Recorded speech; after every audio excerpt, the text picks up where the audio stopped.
پہلے ہم نے حضرت ہود علیہ السلام اور قوم عاد کی تباہی کے بارے میں بیان کیا کہ کس طرح قوم عاد کی تباہی ہوئی۔ اب حضرت صالح علیہ السلام اور قوم سمود کا بیان ہے۔ قوم عاد کے بعد قوم سمود کو عروج حاصل ہوا۔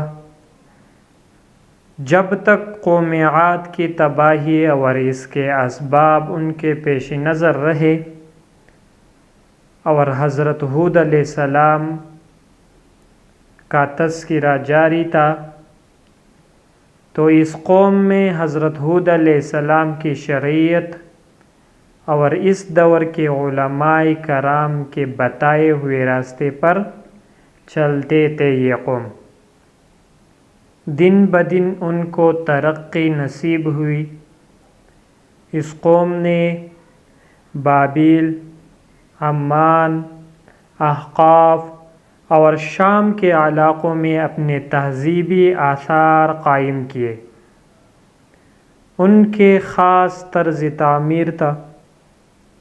پہاڑوں کو تراش کر ان میں بڑے بڑے محل بناتے تھے، جن کے آثار آج بھی مدینہ میں موجود ہے۔ مدینہ کے درمیانی علاقوں میں اکثر پائے جاتے ہیں۔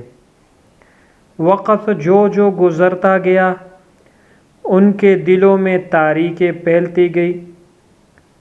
اس پر حکومت کے نشے نے ان کا دماغ اور بھی خراب کر دیا۔ بت پرستی، کفرہات کی وہی پر پرانی عادت اختیار کر لی اور خدا کو بھلا دیا۔ حضرت صالح علیہ السلام اس قوم میں خدا کا پیغام لے کر آئے۔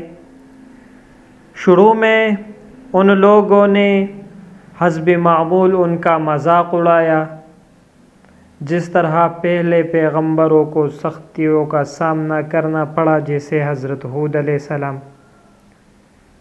اسی طرح حضرت صالح علیہ السلام کو بھی وہ مشکلات کا سامنا کرنا پڑا۔ پھر ان سے کہا کہ اگر تم سچے ہو اور واقعی اللہ تعالیٰ کا پیغمبر ہو تو کوئی معجزہ دکھائے۔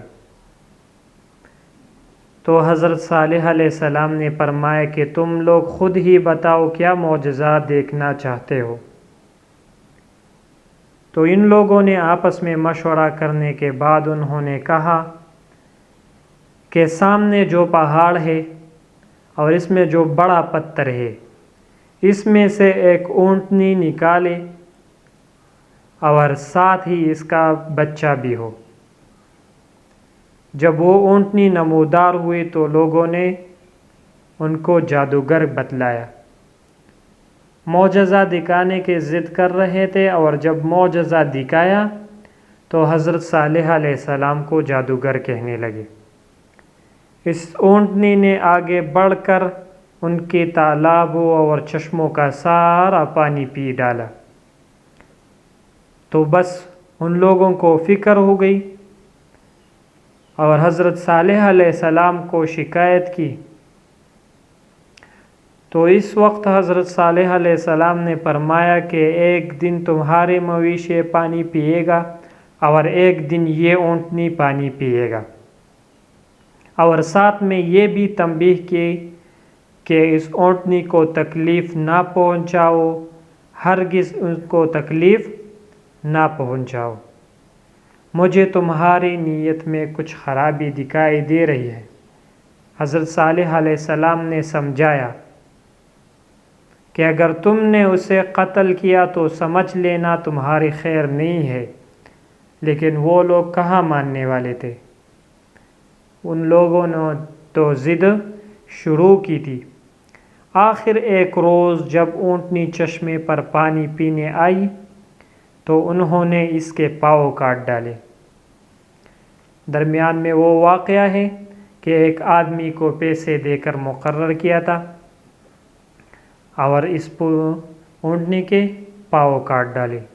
حضرت صالح علیہ السلام کو جب اطلاع ملی تو فرمایا کہ چوتھے روز تم سب ہلاک ہو جاؤ گے، بس 4 دن کا ٹائم دیا۔ اس کے بعد وہ مکہ کے طرف روانہ ہو گئے اور وہی انتقال فرمایا۔ جیسا کہ انہوں نے فرمایا تھا، چوتھے روز ایک شدید زلزلہ آیا، بہت ہی خطرناک اور سخت زلزلہ تھا، اور اس میں اس لوگوں کی، اس قوم کی تباہی ہو گئی۔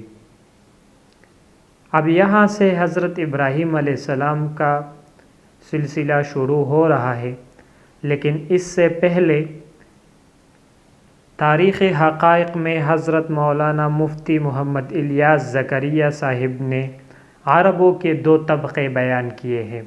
عربوں کو 2 طبقوں میں تقسیم کیا گیا ہے۔ اول عرب جو ہے وہ اصل عرب، خالص عرب، اور اس میں عاد اور سمود کے اس طبقے میں شمار ہے۔ عاد اور سمود اس طبقے میں شمار ہے۔ یہ لوگ بڑے طاقتور اور قوی ہوتے تھے۔ بعض علاقوں میں ان کے بڑے بڑے سلطنت قائم کیے ہوئے تھے، جیسے کہ اس میں احقاف، حجر کے علاقے، اسے بابل، اس علاقوں میں بڑے بڑے سلطنت قائم تھے۔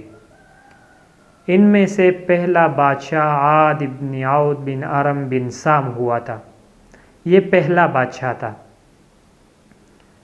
اور دوسری قسم عربوں میں یہ ہے کہ یہ خاص عرب نہیں ہے، بلکہ ان کے لباس و تہذیب وغیرہ کو اپنا کر عرب بن گئے تھے، جو اصل عرب اقوام کے آس پاس یا ان کی حکومت میں آباد تھے، اور بعد میں ان میں گل مل گئے تھے اور ان کی زبان اور تہذیب وغیرہ کو اختیار کر لیا تھا۔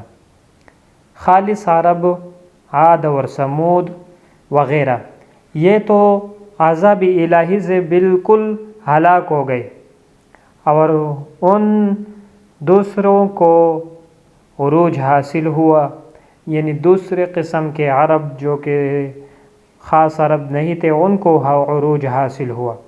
انہوں نے جداگانہ طور پر اپنی حکومتوں کی بنیاد ڈالی۔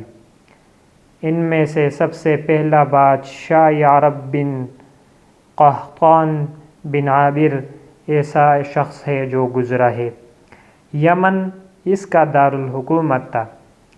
پہلا بادشاہ جو بادشاہ یعرب بن قحطان تھا، اور یمن کا جو علاقہ ہے وہ اس کا دارالحکومت تھا۔